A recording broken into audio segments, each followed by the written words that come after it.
छत्रपती संभाजीनगरमध्ये ठेवण्यात आला आणि एवढ्या मोठ्या संख्येने तुम्ही सर्वजण आलात। त्याच्याच बरोबर या कार्यक्रमासाठी आवर्जून उपस्थित असणारे राजेश भैया टोपे साहेब, माजी आमदार सुनीलजी भुसारा, ज्यांनी आत्ताच आपल्या सर्वांना मार्गदर्शन केलं आणि या जिल्ह्यावर त्यांचं निरीक्षक म्हणून लक्ष आहे असे चंद्रकांत दानवे साहेब, तसंच प्रदेश अध्यक्ष विद्यार्थी सुनीलजी गव्हाणे, ज्यांनी हा कार्यक्रम इथं व्हावा यासाठी पुढाकार घेतला आणि चांगलं असं नियोजन केलं असे पांडुरंग तांगडे पाटील साहेब, त्याच्याच बरोबर शहर अध्यक्ष ख्वाजाभाई, माजी आमदार संजयजी वागचौरे, किशोरजी पाटील, विश्वजित भाऊ चव्हाण, आशिषजी पवार,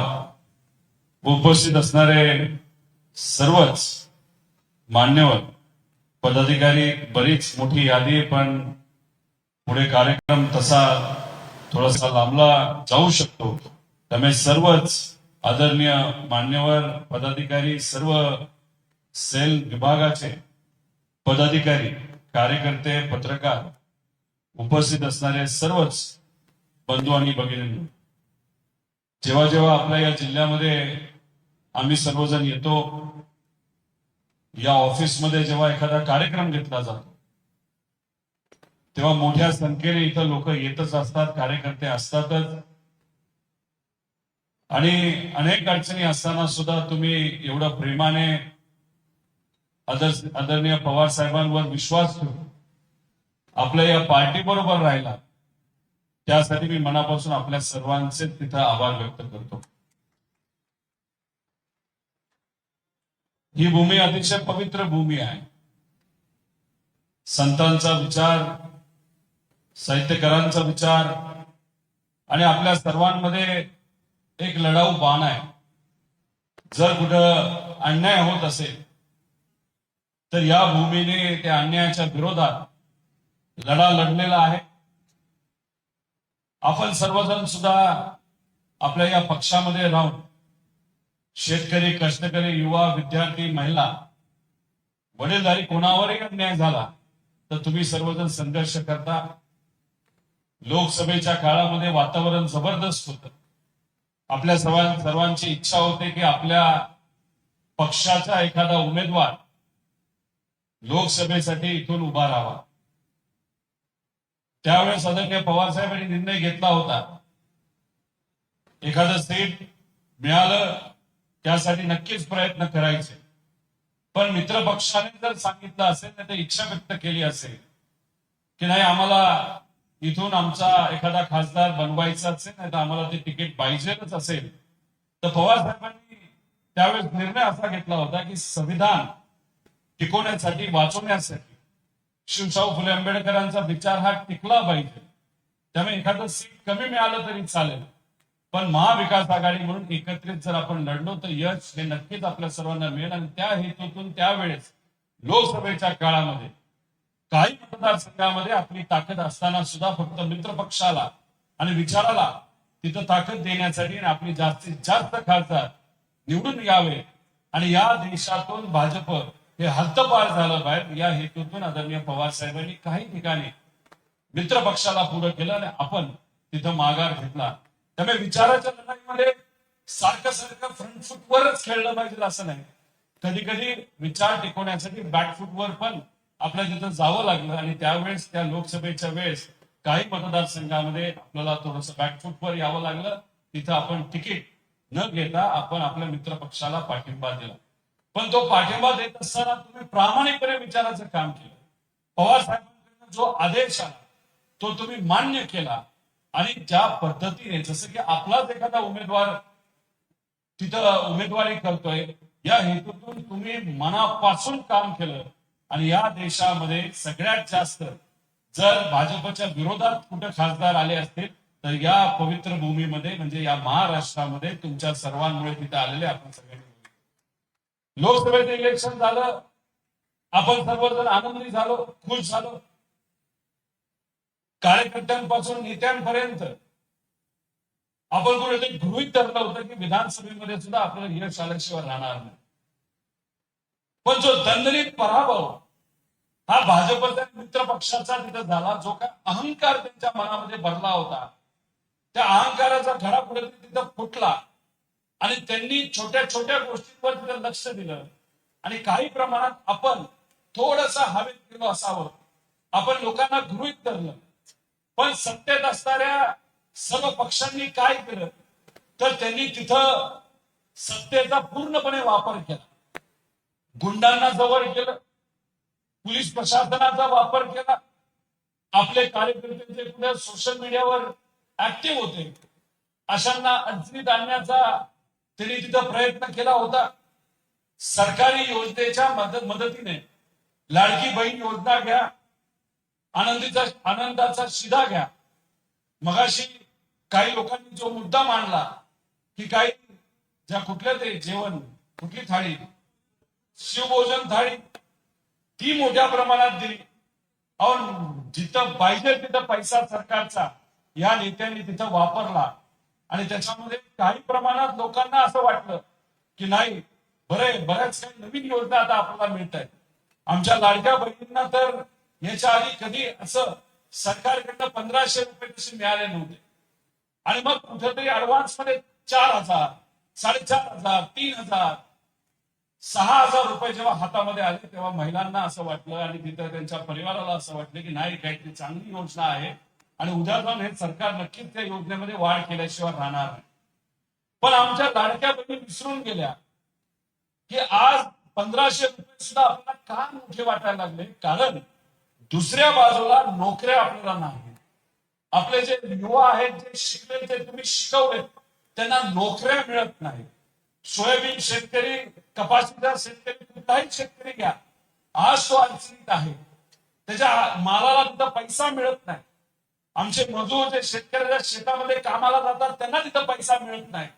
आणि ह्या सगळ्या अडचणी या महाराष्ट्रामध्ये असताना 1500 रुपये महिन्याला आपल्याला मिळाले आणि ते 1500 रुपये असं आपल्याला वाटलं की अरे खूप मोठा पैसा आपल्या हातामध्ये आला आणि त्या नादामध्ये कुठेतरी गल्लत झाली. आणि मग त्यावेळेस या सगळ्या योजनेचा लाभ, पैसा, दडपशाही, गुंडाशाही आणि इलेक्शनच्या तोंडावर 3-4 दिवस आधी जो लोकांच्या हातामध्ये कॅश मध्ये जो पैसा वाटला गेला विरोधकांकडनं, त्यामुळे कुठेतरी आपली सत्ता या राज्यामध्ये येऊ शकली नाही. ईव्हीएमचा तर मुद्दा वेगळाच. अनेक लोकांचं मत आलं ईव्हीएम मध्ये काय ना काय घोटाळा झालाय. राहुल गांधीजी आता ते मुद्दा घेतायत, त्याच्यामध्ये काही पुरावे आपण जर बघितले तर अनेक पुरावे असे नक्कीच त्या मशीन मध्ये काहीतरी गडबड केलेली आहे. अहो बिहारमध्ये आता 60 लाख लोकांचं नावच वगळून टाकलं. तेजस्वी यादव जे त्या राज्याचे विरोधी पक्ष नेता आहेत, त्याच विरोधी पक्षाचं नाव त्या मतदार यादीमध्ये आज आपल्याला सापडत नाही. अशी आर्थिक परिस्थिती आहे. तशाच काही प्रमाणात आपल्या विधानसभा इलेक्शनच्या काळामध्ये काहीतरी गडबड तिथं झाली. तुमच्यातले काही लोक म्हणतील मग आता जर ईव्हीएम मध्ये घोळ होत असेल मग इलेक्शन कशाला लढायचं. हे बघा, पूर्वी आपले जे मतदार होते त्यांच्यापर्यंत आपल्याला पोचावं लागत होतं. जे छोटे मोठे नेते त्यांच्यापर्यंत आपल्याला पोचावं लागत होतं, त्यांचा विश्वास संपादित करायला लागत होता. सगळ्या समाजाचं समीकरण हे आपल्याला बसवावं लागत होतं. आता बूथ कमिटी मॅनेज करणं, बूथ वर लक्ष देणं हे सुद्धा आपण सर्वांनी मिळून केलंय. पण याच्याच बरोबर येणाऱ्या इलेक्शन मध्ये आपल्याला ईव्हीएम वर सुद्धा लक्ष द्यावं लागणार आहे. कशा पद्धतीने ईव्हीएम चेक करायचं, कसे आकडे असतात, कसं झिरो आहे का नाही बघायचं. तर ईव्हीएम मॅनेजमेंट म्हणजे भाजपसारखं ईव्हीएम मॅनेजमेंट नाही म्हणत, पण ईव्हीएम आपल्या मतदार केंद्रापर्यंत आल्यानंतर त्याच्यावर कशा पद्धतीने लक्ष ठेवायचं या सगळ्या गोष्टींकडे येत्या काळामध्ये आपल्याला लक्ष द्यावं लागणार आहे. आणि मग ह्या सगळ्या गोष्टी त्यांनी विधानसभेच्या काळामध्ये केल्या म्हणून आपल्याला कुठेतरी पराजय हा तिथं स्वीकारावा लागला. तुम्ही लक्षात घ्या, जेव्हा हे सरकार या महाराष्ट्रामध्ये विधानसभेचं इलेक्शन झाल्यानंतर सत्तेत आलं, जिथं जिथं त्यांचे आमदार निवडून आले तिथं तुम्हाला जल्लोष दिसला का? खूप जल्लोष झालाय. जसं की लोकसभेमध्ये आपण आपले खासदार निवडून आल्यानंतर ज्या पद्धतीने आपण सर्वांनी मिळून जल्लोष केला, लोकांनी जल्लोष केला, तसा कुठेही जल्लोष हा विधानसभेच्या इलेक्शन नंतर आपल्याला जाणवला नाही. कारण लोकच आश्चर्यचकित झाला, हे सरकार आलं तरी कसं सत्तेत. आणि मग आता याच्या पुढं आपण आता नाराज होऊन चालणार नाही. आपल्याला आपल्या पायावर उभं राहावं लागेल. आपल्या सर्वांना आता लढावं लागेल. आणि मग त्याचाच एक भाग म्हणून आदरणीय पवार साहेबांनी एक लढवय्या नेता, जो कामगारांच्या लढाईतून चळवळीतून पुढे आलेला सामान्य परिवारातला एक कार्यकर्ता, जो वेगळ्या वेगळ्या पदावर तिथं काम करतो, मंत्री बनतो, मंत्री झाल्यानंतर खऱ्या अर्थाने चांगलं काम करतो, असा संघर्षमय आणि सामान्य परिवाराचं, सामान्य लोकांचं प्रतिनिधित्व करणारा एक कार्यकर्ता आदरणीय पवार साहेबांनी आता आपल्याला प्रदेश अध्यक्ष म्हणून तिथं दिलेला आहे. ही आपल्या सर्वांसाठी अभिमानाची गोष्ट आहे. अनेक निर्णय त्यांनी आता घ्यायला सुरुवात केली. विविध विभागाच्या बैठका, विविध सेलच्या बैठका त्यांनी घेतल्या. माझ्यासारख्या कार्यकर्त्याला जनरल सेक्रेटरी, फ्रंटल आणि इतर सेलचं पद तिथं दिलं. आणि मग त्यांच्या मार्गदर्शनाखाली, पवार साहेबांच्या मार्गदर्शनाखाली, टोपे साहेब, जयंत पाटील साहेब, देशमुख साहेब, आव्हाड साहेब, सुप्रिया ताई यांच्या सगळ्यांच्या मार्गदर्शनाखाली आता याच्या पुढे आपण काम करणार आहे. मला फक्त अध्यक्ष महोदयांना विनंती इथं करायची की साहेब, हे सर्व प्रामाणिक कार्यकर्ते आहेत. विधानसभेमध्ये अनेक लोकांची इच्छा होती, पण त्यावेळेस थोडस गडबड झाली. मित्रपक्षाची चर्चा करत असताना बराच वेळ गेला आणि काही काही ठिकाणी तर आपले उमेदवार सुद्धा चुकले आहेत असं अनेक लोकांना तिथं वाटतं. आता याच्यात जे झालं ते झालं, कारण का जगायचं असेल तर पुढचा विचार आपल्याला करावा लागणार आहे. जो अनुभव आला त्यातून आपल्याला शिकावं लागणार आहे. त्यामुळे आता जिल्हा परिषद, महानगरपालिका, नगर परिषद, पंचायत समिती, अजून कुठल्या कुठल्या इलेक्शन ज्या आता येणार आहे, त्या इलेक्शन मध्ये आपल्याला अशा प्रामाणिक कार्यकर्त्याला निवडून येईल, नाहीतर नाही येईल, पण फक्त आपला प्रामाणिक कार्यकर्ता म्हणून यांना संधी ही द्यावीच लागेल असं वाटतं.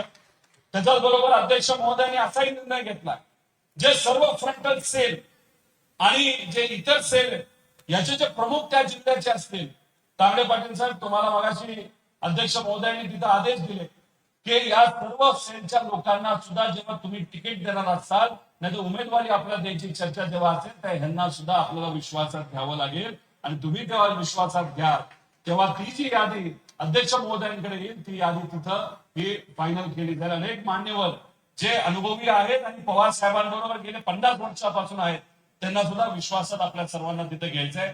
त्यामुळे येणारं इलेक्शन आहे तुमचं इलेक्शन आहे. इलेक्शन मनापासून आपल्या सर्वांना लढायचं. फक्त 3 प्रकारचे कार्यकर्ते असतात. एक कार्यकर्ता जो तत्ववादी असतो, विचाराचा पक्का असतो, मीडियावर चांगला बोलतो, चांगलं लिहितो, संघर्ष सुद्धा करतो, पण पाठीमागे जन्म कदाचित नसू शकतो. हा कार्यकर्ता महत्वाचा आहे. पण त्याच्याच बरोबर काही कार्यकर्ते असे असतात की त्यांचं स्वतःच जन्मत आहे.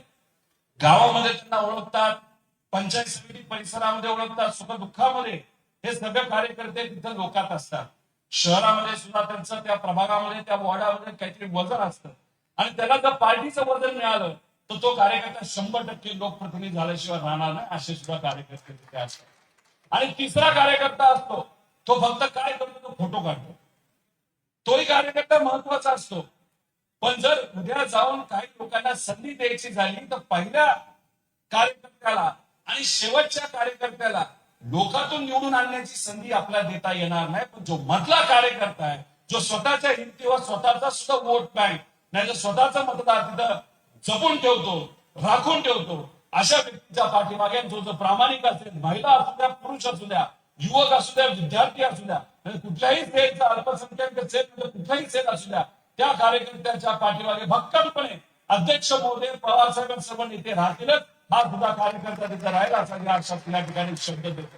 त्यामुळे हे इलेक्शन तुमचं इलेक्शन आहे. याच्यात अनेक मुद्दे आपल्या सर्वांना घ्यावे लागणार आहे. शहरामध्ये प्यायच्या पाण्याचा प्रश्न महत्वाचा आहे, तो घ्यावा लागणार आहे. एअरपोर्ट पासून येत असताना दोन्ही बाजूला मी बघितलं की काय साफसफाई चालली दिसते, पण ती साफसफाई होत असताना त्याला कोणाचा विरोध नाही.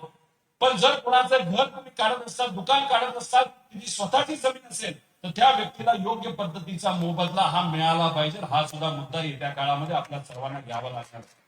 काही महिला पदाधिकारी आम्हाला सांगितलं, आम्हाला या शहरामध्ये फिरत असताना सेफ वाटत नाही. फक्त या शहराचा आणि जिल्ह्याचा विषय असं समजू नका, या राज्यातलीच परिस्थिती अतिशय बिकट झालेली आहे. महिला सुरक्षेचा मुद्दा या राज्यामध्ये फार महत्वाचा झाला. या राज्यात दुर्दैवाने प्रत्येक दिवसाला तिथं 6 ते 7 विनयभंगाच्या केसेस होत आहेत. 2 ते 3 रेप दररोज या महाराष्ट्रामध्ये तिथं होत आहे. आणि पॉक्सोच्या केसेसच्या 18 वयाच्या खालच्या मुली त्याच्या दिवसाला 25 ते 23 केसेस या महाराष्ट्रामध्ये होत आहेत. तसंच मर्डरच्या बाबतीत, तसंच डाका टाकण्याच्या बाबतीत असे वेगळ्या वेगळ्या केसेस बघितलं तर महाराष्ट्रामध्ये हा आकडा येत्या काळामध्ये वाढतच चाललाय. आता तो वाढलेला आहे, कारण का आताचे जे होम मिनिस्टर साहेब आहेत त्यांना आपल्याकडे लक्ष देण्याचा वेळ नाही. त्यांना फक्त दुसरा मित्रपक्ष जो आहे, अजितदादांचा पक्ष घ्या, शिंदे साहेबांचा पक्ष घ्या, त्याची जिरवायची, त्याची वाट लावायची, त्याच्या कार्यकर्ता चुन चुन के मारायचं, याच्यामध्येच आपले मुख्यमंत्री साहेब आणि होम मिनिस्टर साहेब इतके बिझी आहेत तर त्यांना होम मिनिस्ट्री आणि त्याचे पोलीस प्रशासन याच्यावर कुठे वचक हा दुर्दैवाने तिथे राहिलेला नाही. आपल्या या भागातले मंत्री तर करामतीचे, त्यांचा व्हिडिओ तुम्ही आपण सर्वांनी बघितला. ते काय पीत होते मला काय दिसलं नाही, मी बघितलं नाही. पण त्यांच्या जवळ एक मोठी बॅग होती. ती बॅगची साईज, त्याच्यामध्ये जर रोकड बघितलं तर अंदाजे 10 ते 12 कोटी रुपये असतील अशी चर्चा आहे. पण तो व्हिडिओ आला खरं, पण नंतर काय झालं हे कोणाला तिथं माहित नाही.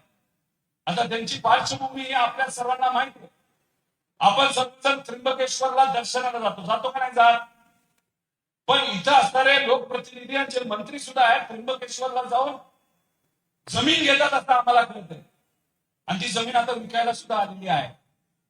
एमआयडीसी मध्ये इथं असणाऱ्या छोट्या व्यावसायिकाला तिथे एमआयडीसी जागा मिळत नाही, पण आरक्षित असणारी जागा एमआयडीसीची मात्र काही नेत्यांच्या मुलांना तिथे दिली जात असेल तर हा सामान्य लोकांवर असणारा अन्याय आहे. अहो, आज इथं आम्ही म्हणतोय लोकांच्या अडचणी सुटत नाही. तुम्ही बोंबलत सुटलाय, समाज कल्याण विभागाला पैसा नाही. अतिशय महत्वाचा विभाग आहे. एससी समाजाच्या ज्या लोकांना खऱ्या अर्थाने न्याय जर दिला जात असेल तर त्या विभागाच्या अंतर्गत दिला जातो. तुम्ही टीव्ही समोर म्हणताय पैसा नाही, तुम्ही तिथं म्हणताय आम्हाला तिथं असणारे अर्थमंत्री पैसा तिथं देत नाही, पण दुसऱ्या बाजूला तुम्ही मीडिया समोर बोंबलत सुटल्या, पण दुसऱ्या बाजूला तुमच्याकडे एवढा पैसा की तुम्ही डायरेक्ट हॉटेलच घेतला चाललाय. अरे काय चाललंय या सरकारमध्ये? अहो, आज ते परिवहन मंत्री आहेत, कोण आहेत परिवहन मंत्री? 70 कुठून आले, त्यांना तर पद सुद्धा दिलं नाही. काय नाव? सरनाईक. काही दिवसांपूर्वी एक व्हिडिओ फेमस झाला होता, बघितला का? रॅपिडो मोटरसायकल. त्यांनी काय केलं की रॅपिडोला फोन केला आणि जशी रिक्षा असते, टॅक्सी असते, तशी मोटरसायकलची टॅक्सी असते. त्याला रॅपिडो नावाची एक कंपनी, फार मोठी, फार पैसा आहे त्या कंपनीकडे. त्यांनी भपकेबाजी केली. काय भपकेबाजी केली तर रॅपिडोची एक मोटरसायकल बुक केली, जी महाराष्ट्रामध्ये अलाउड पण नाही असं तेच म्हणले होते. आणि मग मंत्रालयाजवळ ती मोटरसायकल आली, तो ड्रायव्हर आला. तो ड्रायव्हर त्या सरनाईक साहेबांना विचारतो, साहेब तुम्ही बुक केली होती का? मी त्या ड्रायव्हरला सुद्धा माहिती मंत्री आहे. आणि मग ते म्हणले हो मी केलं. तुला माहिती का मी कोण आहे? तो बिचारा गरीब माणूस काय म्हणला, नाही साहेब तुम्ही कोण आहे मला माहित नाही. अहो, मी परिवहन मंत्री या राज्याचा, आणि आम्ही जर रॅपिडोला तिथं परवानगी दिली नसेल तर तू धंदा कसा करतोय? तो म्हणला मला कशाला विचारता, कंपनीला तुम्ही विचारा. असे मोठी भपकेबाजी केली, त्याच्या मोठ्या मोठ्या बातम्या लागल्या. आणि बघा 1-1.5 महिन्यानंतर आता कालच त्यांचा एक मोठा कार्यक्रम झाला मुंबईला. तर तिथं दहीहंडीची मोठी स्पर्धा ते घेत आहेत. चांगली गोष्ट आहे, दहीहंडी घेतली पाहिजे, आम्ही सुद्धा घेतो. आणि त्या दहीहंडीच्या स्पर्धेला स्पॉन्सरशिप कोणी दिली असेल तर ती रॅपिडो कंपनीने दिली. म्हणजे पदाचा वापर कशासाठी केला? तिथं तुम्हाला माहित असतील काय चिलीमिली काम करणारे लोक असतात विरोधातली, तिथं खोटे गुन्हे करतात.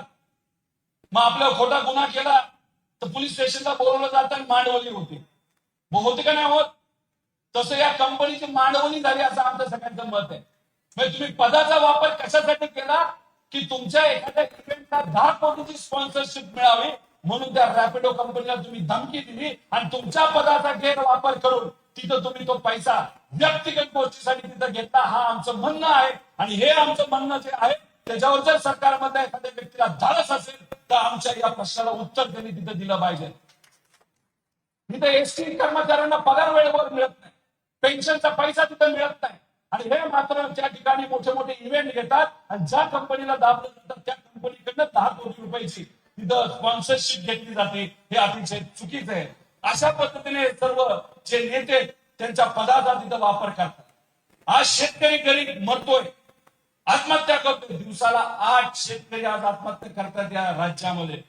आणि आपले मंत्री महोदय त्या काळाचे काय खेळत होते तर रम्मी खेळत होते. मला ते बोलले मी रम्मी नव्हतो, मी काहीतरी हे खेळत होतो. टीव्हीवर बोलले, काय म्हणतात त्याला, कसला खेळ असतो, नाही सॉलिटियर का काहीतरी खेळत होतो. आणि मग ते म्हणले रम्मी खेळायची असेल तर आपल्याला काय करावं लागतं तर बँक अकाउंट जॉईन करावं लागतं. असं कोण म्हणतंय, पोकाडे साहेब तिथं बोलले होते. म्हणजे बघा त्यांच्या खात्यामध्ये काय चाललंय, शेतकरी आत्महत्या करतो हे त्यांना माहित नाही, पण रम्मीला अकाउंट आपल्याला जॉईन करावं लागतं हे मात्र त्यांना तिथं माहित. आणि मग दुसरे काय आमदार काय करतात तर कॅन्टीन केसरी बनण्याचा प्रयत्न करतात.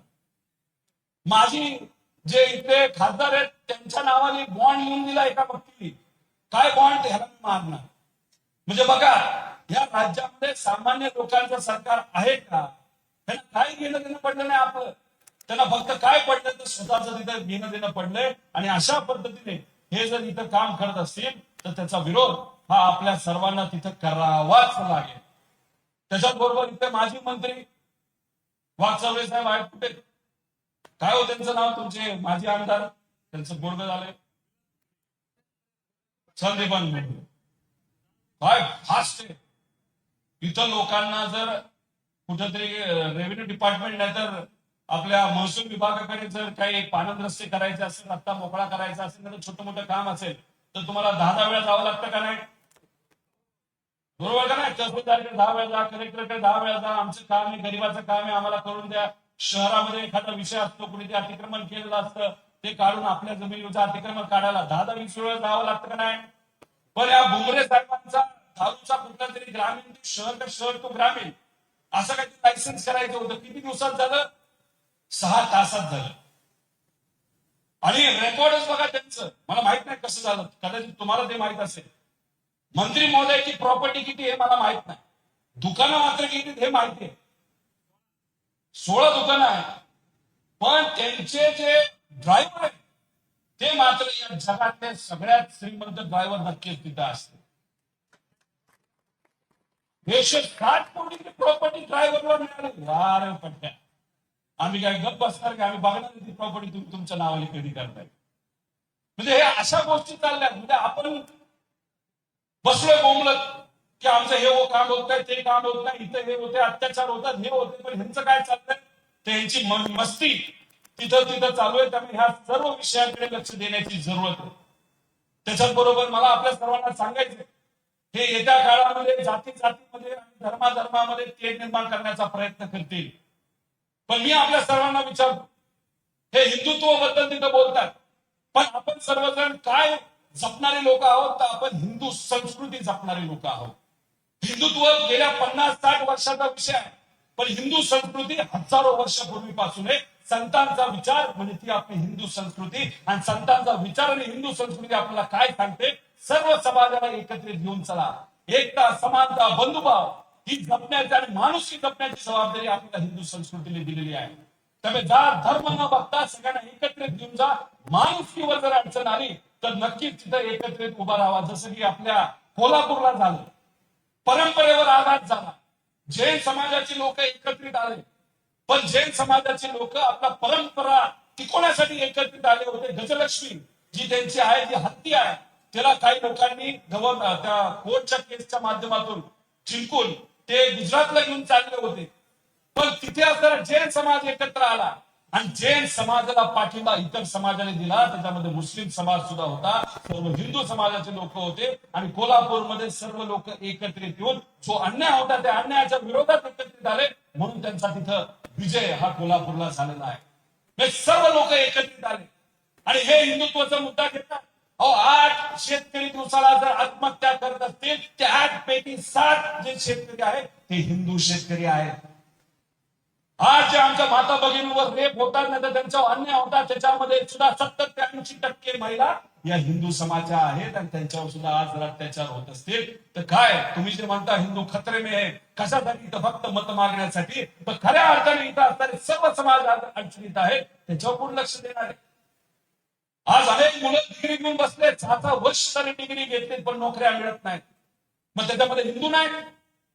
मग तुम्ही काय करता? तर मुळे मुद्द्यांवरनं विषय आणि लक्ष लोकांचं विचलित करता, लक्ष विकेंद्रीकरण करता आणि काय करता तर हिंदू मुस्लिम आणि तिथं ओबीसी मराठा करता आणि त्याच्यामध्ये राजकीय पोळी भाजण्याचा प्रयत्न तिथं करत असतात.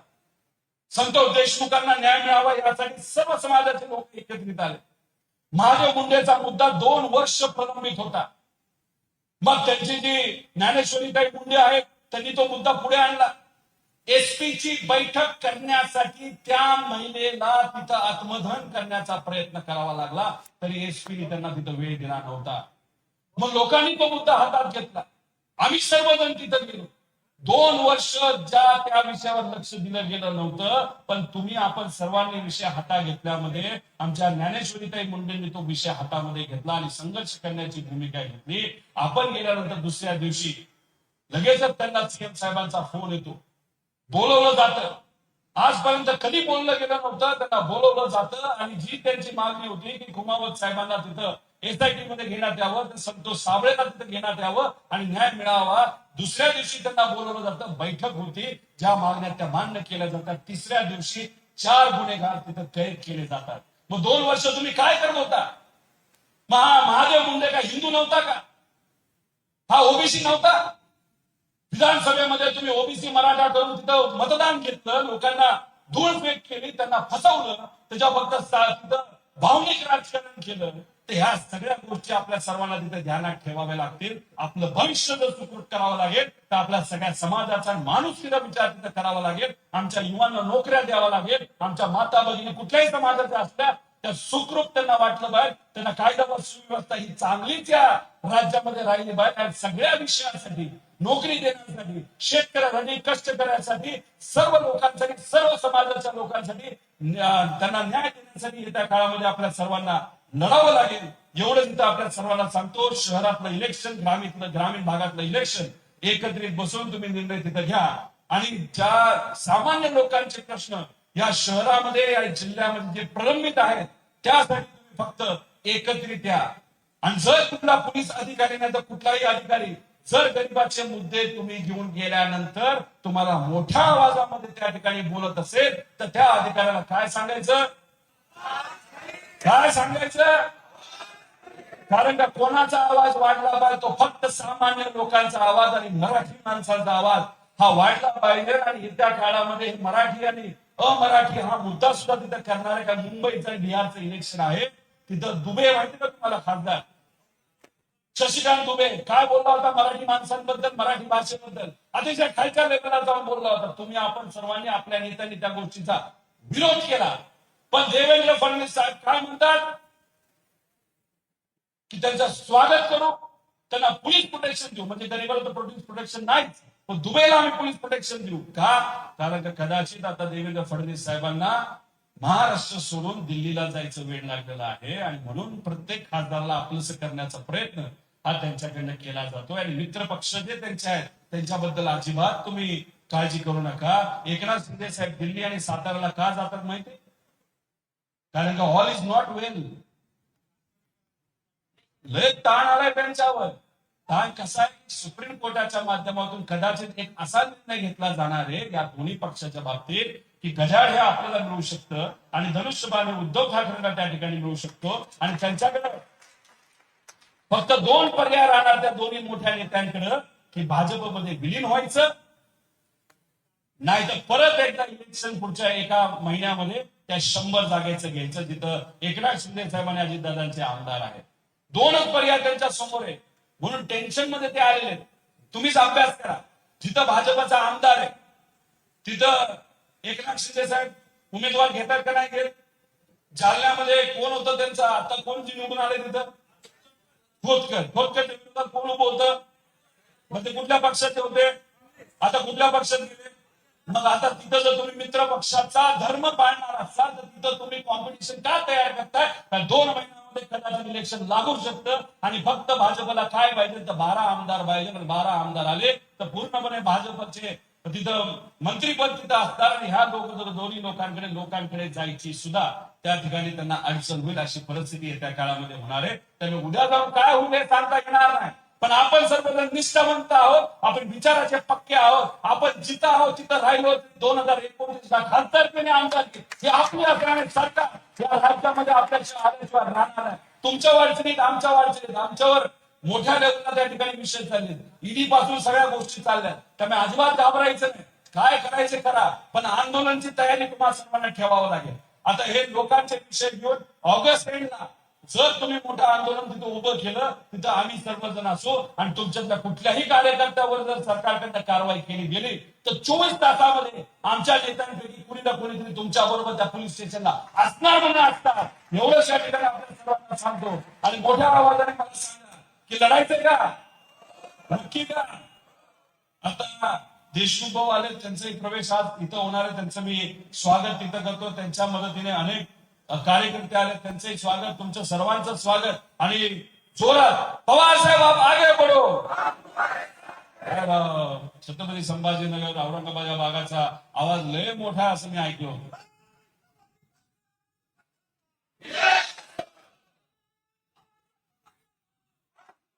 हात वर करून आदरणीय पवार साहेब आप आगे बढ़ो, शशिकांत शिंदे साहब आप आगे बढ़ो, राजेश टोपे साहब आप आगे बढ़ो. धन्यवाद. जय हिंद, जय महाराष्ट्र, रामकृष्ण.